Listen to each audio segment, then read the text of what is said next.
এইটা বাদ দাও, এখান থেকে 1 শুরু করো।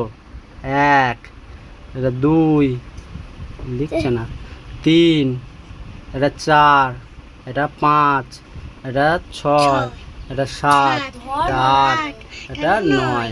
9-এর নামটা লিখছি। তাহলে এখান থেকে 9 হয়ে গেল, এখানটা 0 শুরু করো।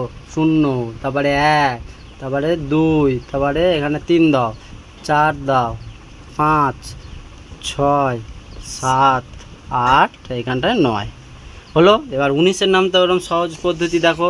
প্রথমে বিজোড় সংখ্যা লিখবো।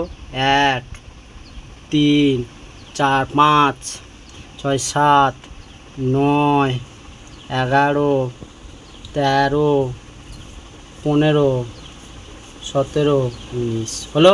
এবার এই দিক থেকে আমরা 0 থেকে পরপর বসে যাবো। 0, 1, 2, 3, 4, 5, 6, 7, 8, 9। 19-এর নামটা আমাদের হয়ে গেল।